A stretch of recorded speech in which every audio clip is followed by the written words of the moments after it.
Dalam kita memperingati pencurahan Roh Kudus dalam artian baptisan Roh Kudus,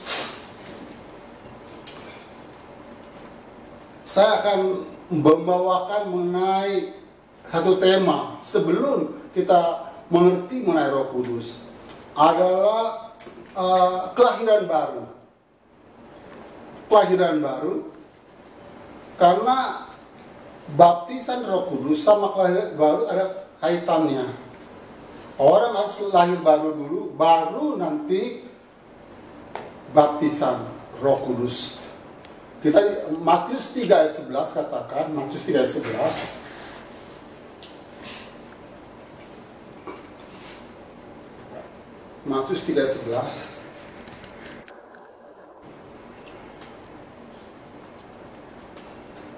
Aku membaptis kamu dengan air. Aku membaptis kamu dengan air sebagai tanda pertobatan, tetapi Ia yang datang kemudian daripadaku lebih berkuasa daripadaku, dan aku tidak layak melepaskan kasutnya. Ia akan membaptiskan kamu dengan Roh Kudus dan dengan api. Jadi nanti yang membaptis kita dengan Roh Kudus adalah Yesus Kristus. Amin. Ini firman Tuhan katakan. Nah, sedangkan sekarang kita kan lahir baru, kelahiran baru, hidup baru. Kita sering dengar. Sekarang masalah kita sudah ngerti nggak sih apa kelahiran baru? Ternyata nggak mudah mengerti itu. Kita baca ya. Titus 3 ayat 5. Titus 3 ayat 5. Kita akan mengerti kenapa kelahiran baru. Titus 3 ayat 5.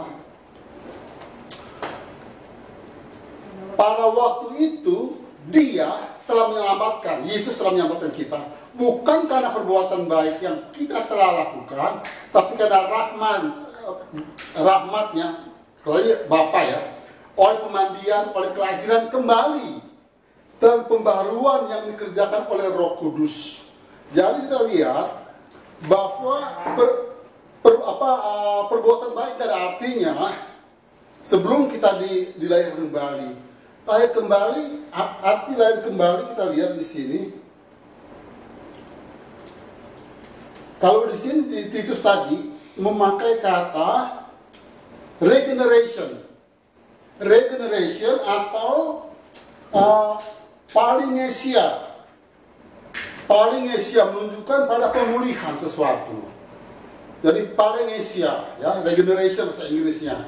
Nah, yang kedua kita lihat kalau di Yohanes 3 ayat 3,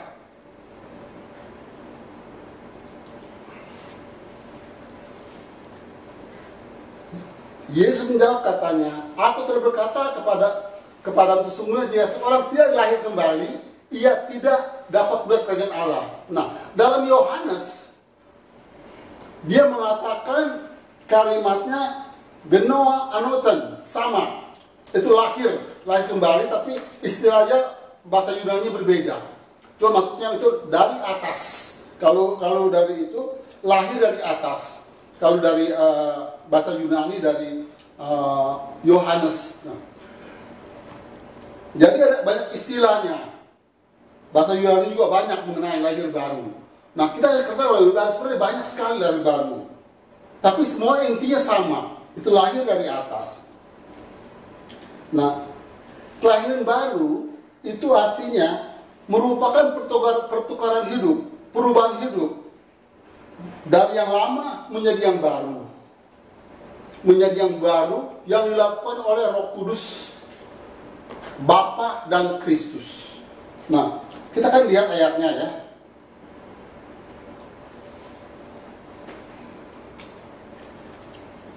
Satu Petrus 1 ayat 23. 1 Petrus 1 ayat 23. Kita lihat lahir baru ini. Siapa yang melakukan? 1 Yohanes 2, Yohanes 3 boleh ini ayat 6 boleh, Yohanes 3 dulu kayak 6 ayat sama juga. Ayat 6. Apa yang dilahirkan dari daging adalah daging, dan apa yang dilahirkan dari roh adalah roh. Jadi lahir baru menurut Yohanes itu yang lakukan roh. Terus 1 Yohanes 3 ayat 13, Yohanes 1 ayat 13. Ini roh ya. Yohanes 3 ayat itu tadi. Sekarang 1 Yohanes 1 ayat 13. Enggak, Yohanes 13. Orang yang diperanakan bukan dari darah dan daging, bukan pula secara jasmani, dan oleh keinginan seorang laki-laki, melainkan dari Allah. Jadi yang melahirkan tadi Yohanes sendiri bilang, pertama dari Roh Kudus, 1 Yohanes 13 dari Allah. Sekarang 1 Yohanes 2 ayat 29. Jadi lahir baru dari mana sih? Kita tahu Roh Kudus. Sebenarnya banyak yang melakukan. Kita baca ya. Ayat 29. Jika kamu tahu bahwa ia adalah benar, kamu harus tahu juga bahwa setiap orang yang berbuat kebenaran lahir dari padanya. Siapanya ini? Kita lihat ayat 28-nya. Maka sekarang anakku tinggal dalam Kristus. Kristus maksudnya.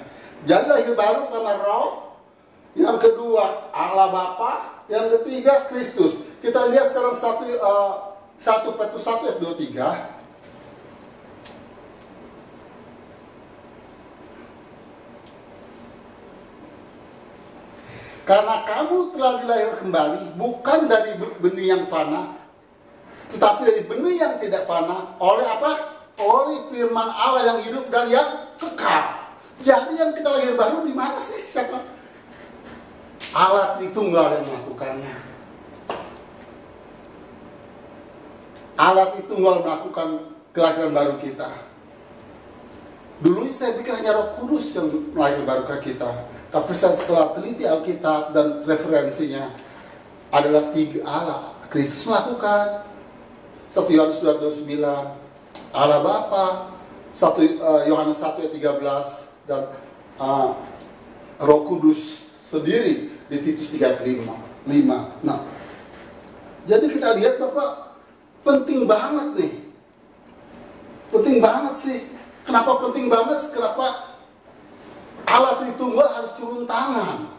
Seperti saat membangkitkan Yesus dari kuburan dan dari kematian, yang bangkitkanlah Roh Kristus, Roh Kudus, dan Roh Bapa sendiri.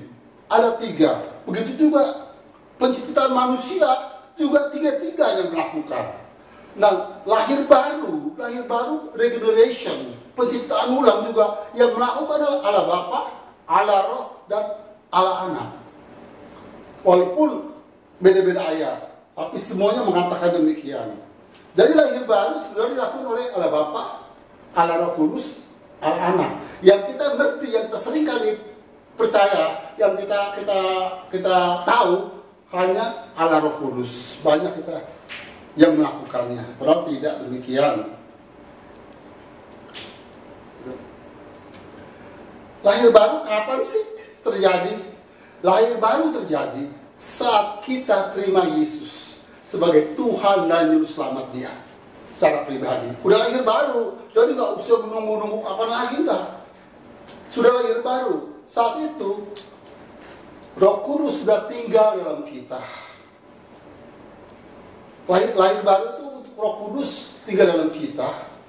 Untuk apa tinggal dalam kita? Mengubah hidup kita. Sehingga terjadi perubahan kodrati kita, terjadi perubahan pikiran kita, terjadi perubahan perasaan kita, terjadi perubahan kehendak kita, terjadi perubahan karakter kita yang dilakukan oleh Roh Kudus. Itulah tujuan daripada lahir baru.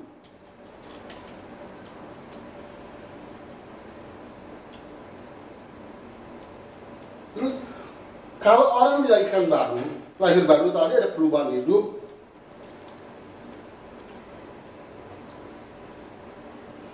Orang itu sulit berbuat dosa. Kita lihat ayatnya. 1 Yohanes 3 ayat 9. 1 Yohanes 3 ayat 9. 1 Yohanes 3 ayat 9. 1 Yohanes 3 ayat 9. Setiap orang yang lahir dari Allah tidak berbuat dosa lagi, sebab benih ilahi tidak ada dalam dia, dan ia tidak dapat berbuat dosa lagi karena ia lahir dari Allah. Nah, FIH-nya ada nggak? FIH, firman Allah yang hidup. Kalau nggak ada, kita lihat di kalau NIV-nya, no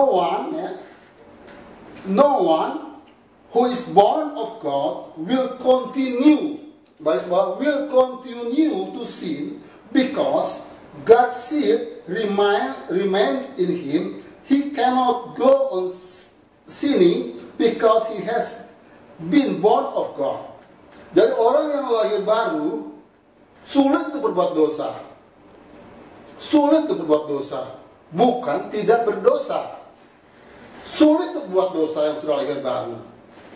Ya, bahasa FAYH-nya, orang yang telah lahir baru, jadi FAYH-nya, orang yang telah lahir baru dalam keluarga Allah tidak membiasakan diri berbuat dosa. Sebab sekarang hidup Allah ada di dalam dia, maka ia tidak dapat terus-menerus berbuat dosa sehingga mungkin berbuat dosa. Kenapa bisa berbuat dosa? Karena standar Allah itu tinggi. Standar Allah tinggi. Nah, tadi jadi ada dua pengertian ya. Nah, bahasa aslinya apa sih? Kita cek bahasa aslinya. Berbuat dosa, bahasa asli hamartano menunjukkan tindakan yang berlangsung terus-menerus atau terus-menerus berbuat dosa. Jadi terus-menerus berbuat dosa. Jadi orang yang sudah lahir baru tidak bisa terus-menerus berbuat dosa. Jadi nggak kebiasaan tabiat dosa itu udah nggak gitu. Bisa gagal, tapi tidak menjadi tabiatnya. Jadi bukan itu, sulit untuk berbuat dosa. Nah, selanjutnya lahir baru, pengertian lahir baru adalah kenapa harus lahir baru? Pertama tadi, manusia Adam gagal karena ketidaktaatan, memberontak, jatuh dalam dosa. Adam gagal. Orang karena itu manusia kita ini yang sudah berlahir karena dosa dan sudah berbuat dosa harus lahir kembali. Maka tadi yang melakukan lahir kembali adalah Allah Bapa, Allah Roh, dan Kristus. Nah, untuk kembali menjadi warga negara surga, menjadi pribadi seperti yang Allah rencanakan, yaitu segambar dan serupa dengan Allah, demutnya Allah. Artinya sekarang ini udah lahir baru belum sih? Sudah. Kita semua sudah lahir baru. Ntar saya jelaskan. Tapi belum sampai taraf menjadi serupa. Sudah lahir baru, sudah. Saat kita terima Yesus sudah lahir baru. Nah sekarang sedang lahir baru gini, hampir sampai keselamatan. Sekarang saya sudah selamat. Yesus mati buat saya percaya sudah selamat. Sekarang saya sedang mengerjakan keselamatan. Nanti saya akan selamat. Itu sama. Lahir baru, sekarang saya sudah lahir baru. Sudah lahir baru. Saat ini sedang mengerjakan perubahan dalam hidup.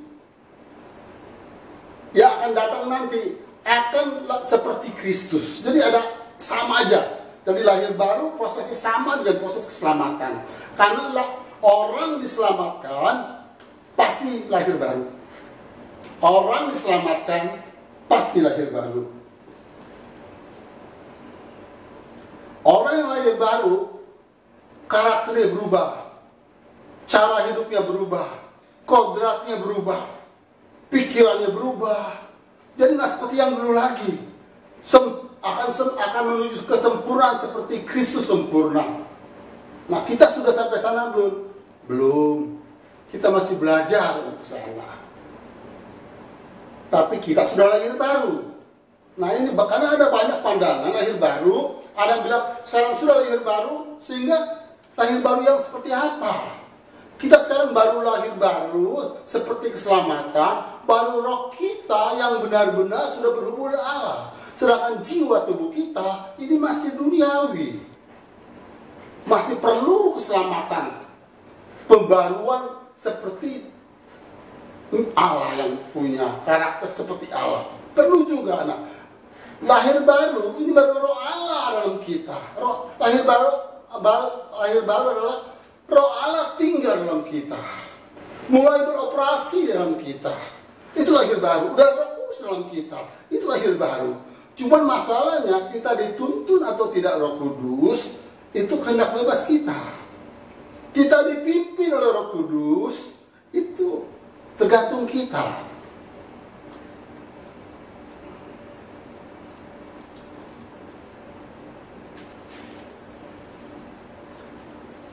Terus tadi, Roh Kudus sekarang lahir baru beda dengan baptisan ya. Baptisan Roh Kudus beda. Kisah 1 ayat 8 adalah Kisah 1 ayat 8. Untuk apa baptisan Roh Kudus? Lahir baru untuk apa? Kisah 1 ayat 8. Kisah 1 ayat 8. Tetapi kamu akan menerima kuasa kalau Roh Kudus turun ke atas kamu, dan kamu akan menjadi saksiku di Yerusalem dan di Yudea dan Samaria sampai ke ujung bumi. Jadi apa? Pencurahan Roh Kudus atau baptisan Roh Kudus itu apa? Untuk menjadi saksi Tuhan. Untuk menjadi saksi. Karena saat itu mereka sudah terima Roh Kudus. Murid-murid sudah terima Roh Kudus, tapi mereka belum jadi saksi. Sudah lahir baru, tapi belum dibaptis, sehingga mereka tumbuh di loteng untuk menerima baptisan Roh Kudus. Jadi baptisan Roh Kudus terjadi setelah lahir baru, dan baptisan Roh Kudus itu dilakukan oleh Yesus sendiri. Dan yang kedua, baptisan Roh Kudus itu untuk bersaksi. Nah, sekarang yang tadi lahir baru untuk apa sih? Roh Kudusnya untuk apa? Kita lihat Yohanes 14, Yohanes 16 ayat mulai ayat 8, potong-potong aja sampai 15. Yohanes 16 ini lahir baru ya. Roh Kudus yang fungsi Roh Kudus saat lahir baru. Jadi saat Roh Kudus tinggal dalam kita, ngapain dia tinggal? Ya, apain tinggal Roh Kudus dalam batin kita, dalam hati kita? 1 Korintus 3:16 katakan, Roh Kudus dalam hatimu untuk apa? Nah, ini 16. Dan kalau ia datang, ia sudah datang sekarang, sudah dalam kita, ia akan menginsafkan dunia akan dosa, akan ajar kebenaran dan penghakiman. Terus ayat langsung kita loncat ke ayat 13. Roh Kudus adalah roh kebenaran. Ia akan memimpin, menuntun kita ke dalam seluruh kebenaran, jadi nggak sepotong-sepotong, seluruh kebenaran, sebab ia tidak akan berkata-kata dari dirinya sendiri, tapi segala sesuatu yang didengarnya, itulah yang akan dikatakannya, dan ia akan memberitahukan kepada hal-hal yang akan datang. Jadi Roh Kudus akan memberitahu kita hal-hal yang akan datang. Terus ayat 14, ia akan memuliakan aku, sebab yang memberikan kepadamu apa yang terima daripada aku. Nah, tadi kita lihatkan, dia akan mengisapkan kita akan dosa. Karena kan saat kita baru lahir baru, ya, saat kita baru ditebus, hidup kita masih pada tabiat dosa. Pikiran kita masih kotor, masih jahat, masih sering berpikir yang nggak genah. Nah, ini mesti diberesin, harus dibersihkan. Maka tadi Roh Kudus datang membantu kita untuk menginsafkan kita akan pikiran-pikiran kita yang jahat tadi. Roh Kudus tujuannya pembaruan akal budi kita, pembaruan jiwa kita. Itulah Roh Kudus. Nah, kita lihat kembali kepada Titus 3 ayat 5 tadi. Titus 3 ayat 5. Titus 3 ayat 5. Kita fokus pada ayat ini. Ya, pada waktu itu dia telah menyelamatkan, sudah selamat. Kita bukan karena perbuatan baik yang telah kita lakukan, tapi karena rahmatnya oleh permandian hanya apa? Simboliknya. Kelahiran kembali, banyak orang kan, mesti baptis untuk selamat, sebenarnya simboliknya. Kelahiran kembali, oleh pembaruan budi kita sudah bahas mengenai kelahiran kembali, bahwa kelahiran kembali ini oleh Roh Kudus, tapi yang sebenarnya melakukan Allah Bapa. 1 Yohanes 1:13, Kristus, 1 Yohanes 2 ayat 5, oleh Roh Kudus ya. Tadi kita sudah bicara panjang lebar mengenai baptisan. Yang kedua, garis bawah kita akan bahas 2 poin. Tadi kelahiran baru. Yang kedua adalah pembaharuan. Jadi saat Roh Kudus datang kepada kita, tinggal dalam kita, tujuannya untuk membantu kita pembaruan. Pembaruan apa yang dibarui? Jiwa kita, akal budi kita, karakter kita, perasaan kita, pikiran kita, dan kehendak kita. Dia bantu, karena kita seringkali pikiran kita nggak benar. Dia bantu pelan-pelan. Dia akan bantu itu. Jadi Titus 3 ayat 5 pertama adalah lahir baru. Roh Kudus dalam kita, tinggal dalam kita. Untuk apa? Pembaruan budi, pembaruan karakter, pembaruan jiwa. Itu akan dilakukan oleh Roh Kudus. Nah, jadi sebenarnya banyak yang bilang, ada yang bilang bahwa lahir baru nanti, kita sekarang masih belum lahir baru. Sebenarnya lahir baru sudah terjadi, tapi belum sempurna, belum mencapai tujuannya. Seperti kita sudah selamat, tapi belum sempurna, belum menjadi seperti Kristus, belum menjadi seperti Allah dalam hal karakter. Begitu juga karena kita lihat ayatnya, karena lahir baru itu proses yang panjang dan berat. Kita lihat ayatnya 1 Yohanes 2 ayat 2. Jadi mengenai pembaruan ya, mulai dari sini. 1 Yohanes 1 Petrus 2 ayat 2.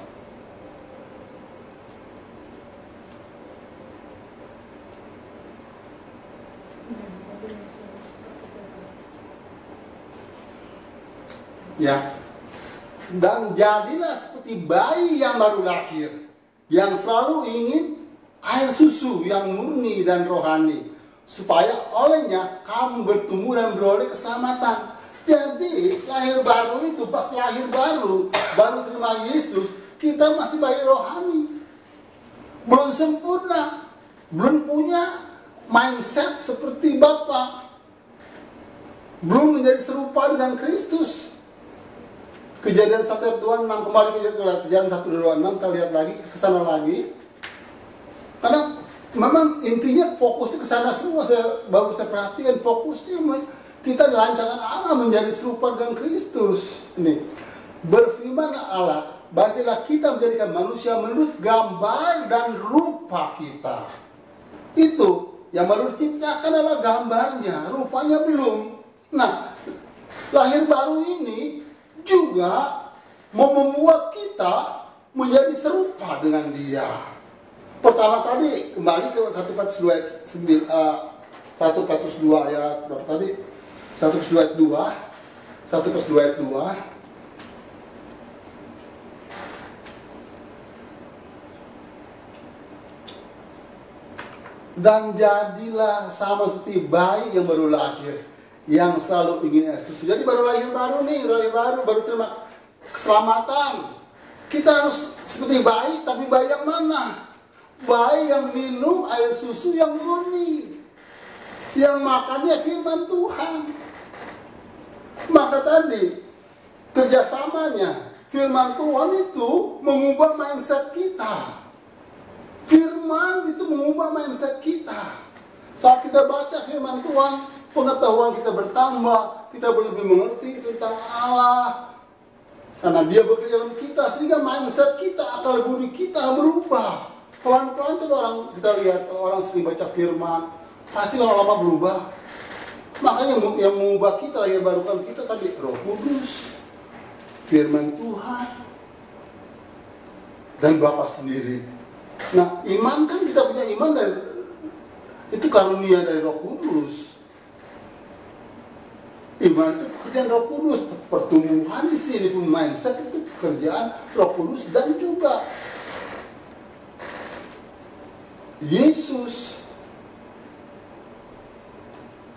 Allah Bapa. Jadi semuanya bertiga, Allah Tritunggal itu mengerjakan dalam kita untuk kita menjadi serupa dengan Dia. Jadi lahir baru itu adalah proses panjang. banyak untuk menjadi apa? Untuk seperti kemarin waktu saya bilang ini, yang 1 Petrus 1 ayat 9-nya, bahwa tujuan keselamatan kita tujuan iman kita menjadi keselamatan jiwa. Jadi tujuan daripada lahir baru juga ujungnya keselamatan jiwa. Coba 1 Yohanes 1 ayat 9. Kemari. Jadi kaitan sekali lahir baru, Roh Kudus. Akhirnya ujungnya sini aja pemberitaan firman sebenarnya. 1 Petrus ya. 1 Petrus ayat 9. Karena kamu telah mencari tujuan iman yang saya jelaskan tadi itu akan mencapai keselamatan jiwa. Ayat lain dikatakan. Jadi artinya kelahiran baru itu dilakukan oleh 3 Allah Tritunggal itu yang melakukannya. Walaupun saya nggak tahu apakah bersamaan atau dia nggak tahu. Tapi firman Tuhan katakan masing-masing melakukan lahir baru. Tadi 1 Petrus 1 ayat 23, Yohanes banyak katakan itu melalui Roh, Yohanes katakan juga melalui Allah yang melakukan. Jadi semuanya melakukan untuk kita. Nah, sekarang pas lahir baru kita belum seperti yang Allah kehendaki, belum menjadi serupa, tapi Roh Kudus sudah dalam kita. Lahir baru adalah Roh Kudus dalam kita. Untuk apa? Untuk membuat kita baru. Jadi benih ilahi sudah ada dalam kita, tapi masih benih, masih bayi, belum dia bertumbuh dewasa. Itu yang mendewasakan mesti firman Tuhan.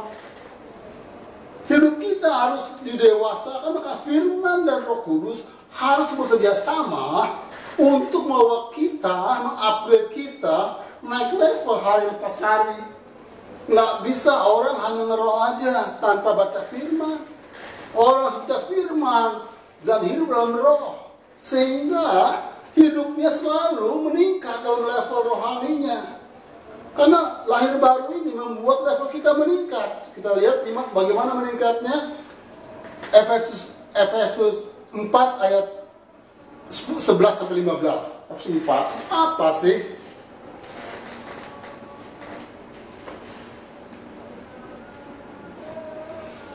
Jadi pembaruan ini mengenai pembaruan ya. Lahir baru itu pembaruan. Apa sih ya? Dan ia yang memberikan baik rasul maupun nabi-nabi, baik pemberita-pemberita Injil maupun gembala-gembala dan pengajar-pengajar untuk memperlengkapi orang-orang kudus bagi pekerjaan pelayanan bagi pemberian tubuh Kristus, sampai kita semua telah mencapai kesatuan iman.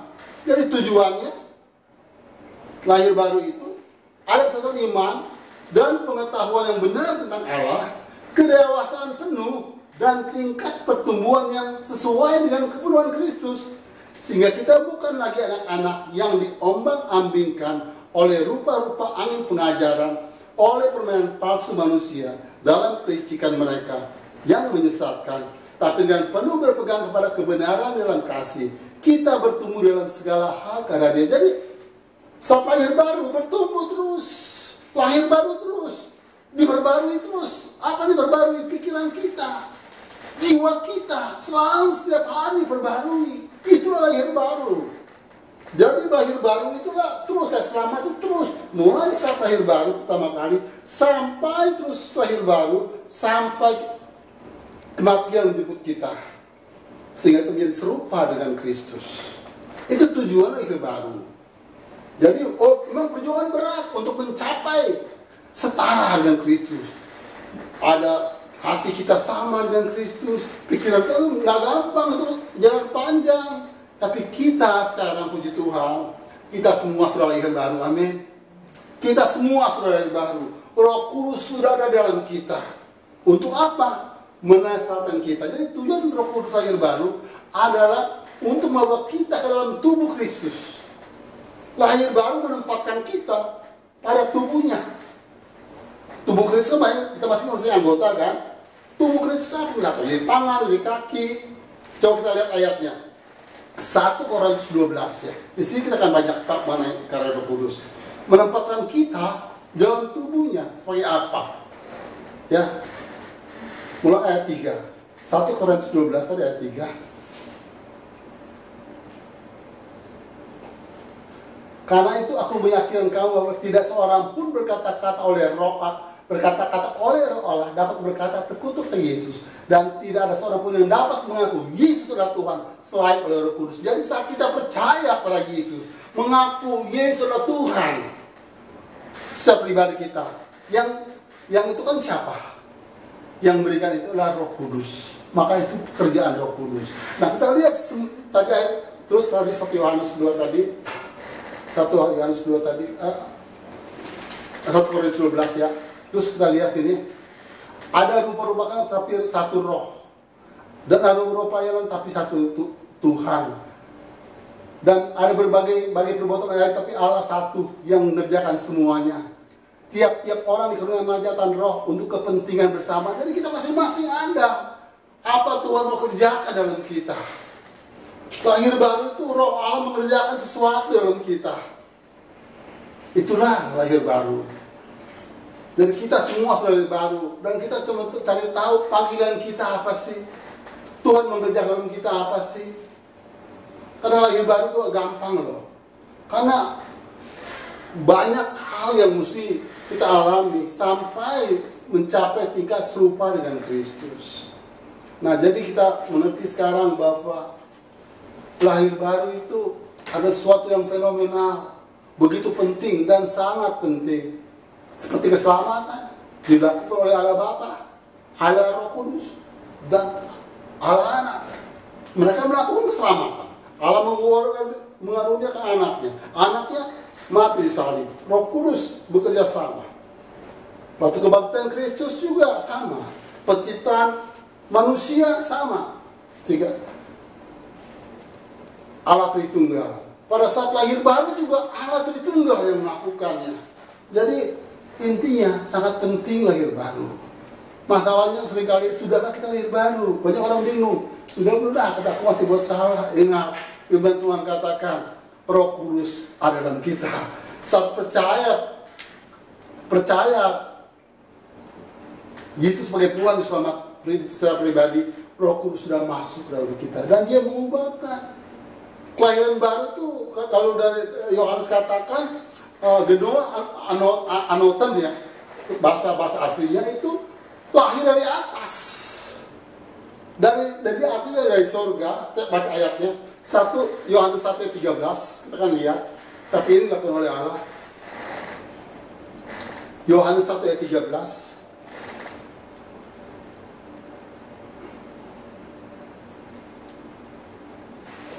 Orang-orang diperanakan bukan dari darah atau daging, bukan pula secara jasmani oleh kenyataan lelaki, melainkan dari Allah. Maka lahir dari Allah, dari sorga. Jadi kita kembali kepada sorga. Jadi kita dikembalikan nih, tadi warga negara kita dikembalikan jadi warga negara sorga. Jadi orang lahir baru artinya orang yang warga negara jadi warga negara sorga, yang bisa memanggil Bapa ya Aba. Karena lahir baru, jadi hubungan itu, jadi lahir baru, hubungan yang terputus itu ada kata Roh Kudus dalam kita. Itulah inti keselamatan. Makanya Roh Kudus datang bersamaan dengan keselamatan, yang bisa mengaku Yesus. Karena apa? Ada Roh Kudus. Karena saat keselamatan, Roh Kudus dalam kita untuk menggarap kita, mengubah mindset kita. Jadi tujuannya apa sih setelah tadi selamat? Dia dalam kita untuk apa? Mengubah kita. Mengubah jiwa kita khususnya. Perilaku kita. Supaya apa? Supaya kita jadi serupa dengan Kristus. Itulah tujuan Roh Kudus tadi. Dia menasihat kita, menuntun kita. Karena tadi lahir baru Roh Kudus khusus untuk kita. Bukan untuk bersaksi. Roh Kudus yang ini datang untuk kita. Untuk kita menghibur kita, menolong kita, menyatakan ini salah, itu benar. Jadi untuk kita, fokus untuk kita. Kalau nanti baptisan Roh Kudus nanti kisah 1:8 itu untuk jadi saksi. Walaupun juga bisa Roh Kudus yang kita ini jadi saksi bisa juga memang. Kita jadi saksi karena apa? Ya, kita jadi saksi kok. Kalau kita berubah, itu pun jadi bisa saksi. Karena Roh Kudus sudah mengubah kita. Tapi yang tadi, itu menjadi saksi itu ada karunia lain mungkin. Karunia kesembuhan. Mungkin karunia apa untuk menjadi saksi. Untuk menyatakan kuasa Allah. Itu banyak aja. Tergantung Allah memberikan karunia apa. Untuk kita jadi saksinya. Tapi yang penting dari karunia ini. Untuk kita nih, untuk kita menjadi serupa dengan Kristus. Itulah inti lahir baru. Dan sekali lagi lahir baru dilakukan oleh 3 pribadi. Yohanes 3, Yohanes sendiri mengatakan 3 loh. Coba kita ulangi ayatnya untuk biar kita yakin. Yohanes 1 ayat 13 tadi, yang lakukan siapa kita baca? Yohanes sendiri yang ngomong ini. Kembali kepada ini ayat terakhir ya. Yohanes 1 ayat 13. Ya. Orang pelan-pelan terbaca. Orang-orang yang diperanakan bukan dari bukan dari darah atau daging, bukan pula secara jasmani oleh keinginan seorang laki-laki, melainkan dari Allah. Ini Allah Bapa tentunya. Ya, sekarang Yohanes 3 ayat 3 dan 6.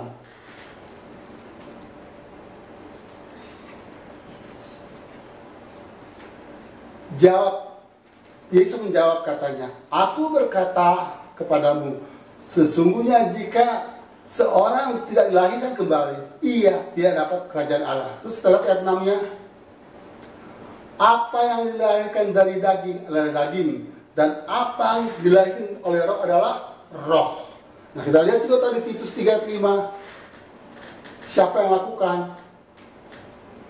Tadi Allah Bapa, Allah Roh ya. Pada waktu itu dia telah diselamatkan. Dia telah menyelamatkan kita. Bukan karena perbuatan baik yang telah kita lakukan, tapi oleh rahmatnya, oleh pemandian kelahiran kembali. Pemandian tadi itu adalah simbolisnya kelahiran kembali oleh pembaruan yang dikerjakan oleh siapa?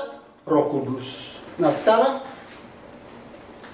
1 Petrus 2 ayat 1 Petrus 1 ayat 23. 1 Petrus 1 ayat 23.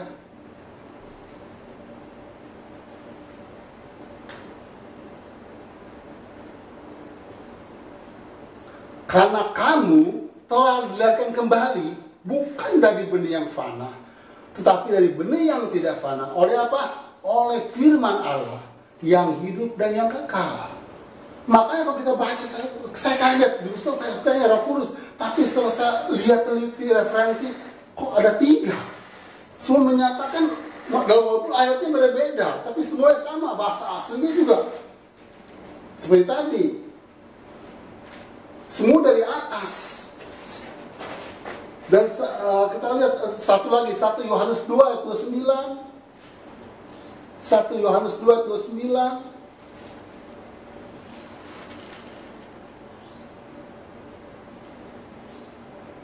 Jikalau kamu tahu bahwa ia adalah benar, Kristus ya adalah benar, kamu harus tahu juga bahwa setiap orang yang berbuat kebenaran itu lahir daripadanya.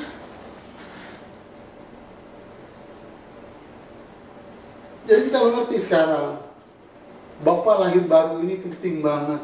Allah concern dengan lahir baru, sehingga Allah Tritunggal mengerjakan buat kita. Lahir baru tujuannya apa? Tujuannya untuk kita bertumbuh menjadi seperti Kristus. Jadi lahir baru ini satu proses seperti keselamatan. Sudah lahir baru, terus lahir baru, sampai terus nanti lahir baru. Karena apa sih? Kita pembaruan budi itu Roma 12 ayat 2. Ini langsung nggak langsung just plan, nggak langsung berubah. Secara apa ya? Kita baca ayat ini dulu. Yohanes Roma 12 ayat 2. Roma 12 ayat 2.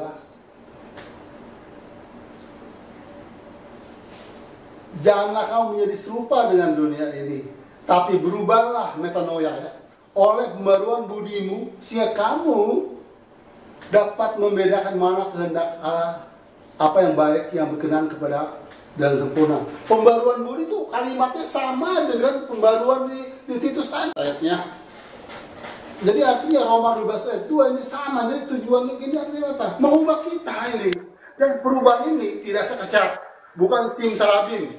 Jadi lahir baru yang pertama, kayak keselamatan, yang pertama kita hanya terima. Lahir baru yang pertama jadi bayi rohani, kita hanya terima. Kita nggak tahu udah lahir baru. Kita selamat, kita percaya sama Tuhan juga, urusan Tuhan kok. Kita bisa percaya. Percaya, kasih karunia coba. Yohanes bukan Filipi 1:29. Saat kita percaya, Filipi 1:29. Filipi 1 ayat 29.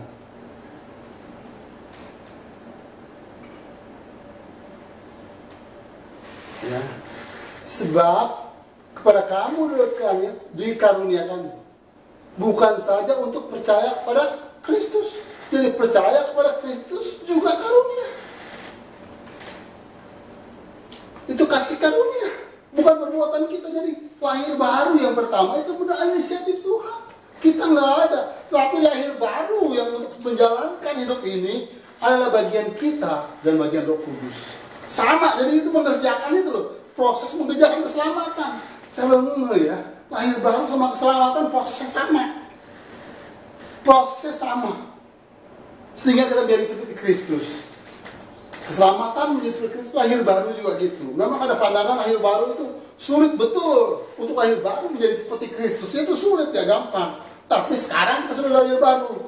Bukan tidak lahir baru. Sekarang kenapa? Lahir baru menempatkan dari batin kita ada Roh Kudus.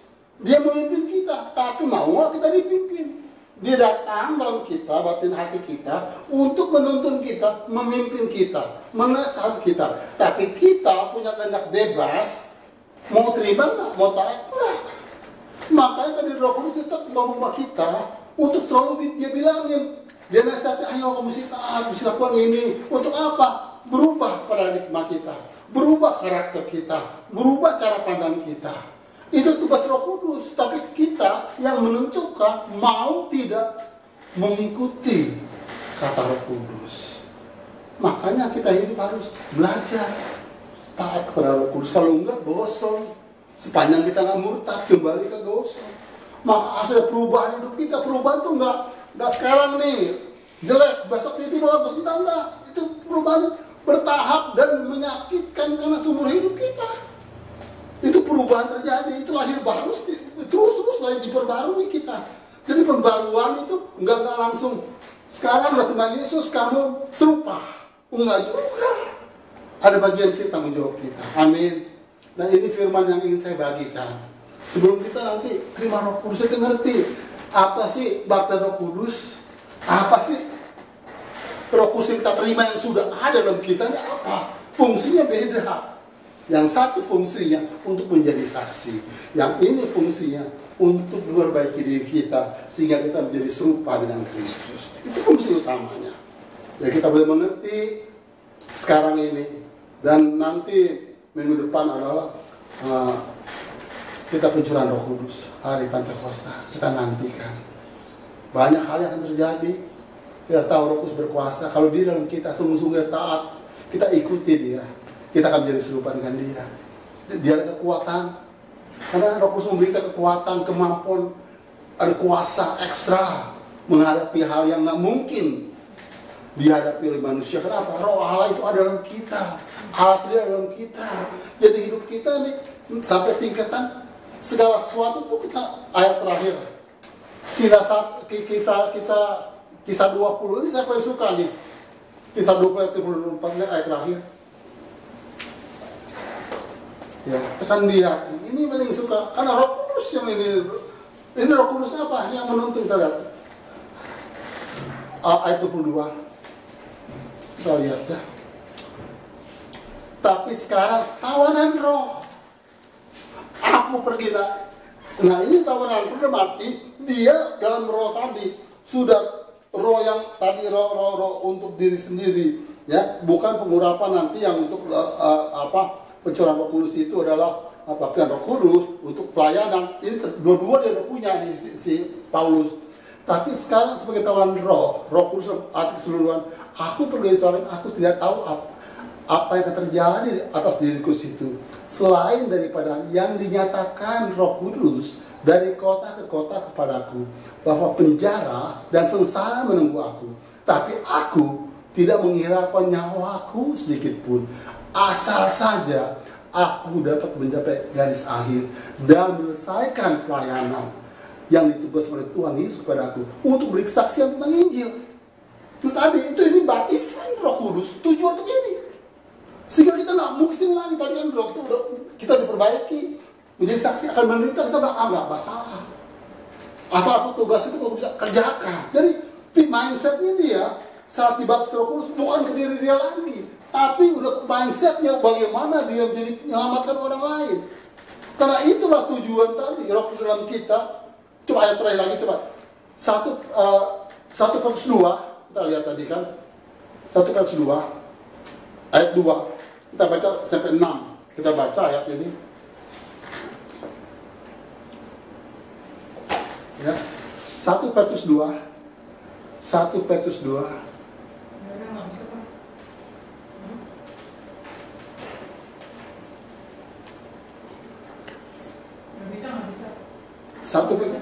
bacain coba 1 Petrus 2.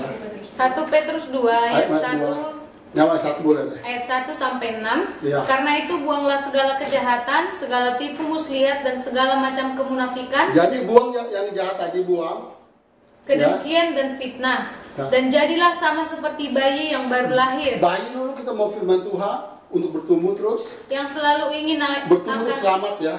air susu yang murni dan yang rohani, supaya olehnya kamu bertumbuh dan beroleh Tuh, keselamatan. bertumbuh dan beroleh keselamatan. Terus setelah keselamatan pribadi ini, apa yang dia mau tujuan terus? Jika kamu benar-benar telah mengecap kebaikan Tuhan, Mengecap terus.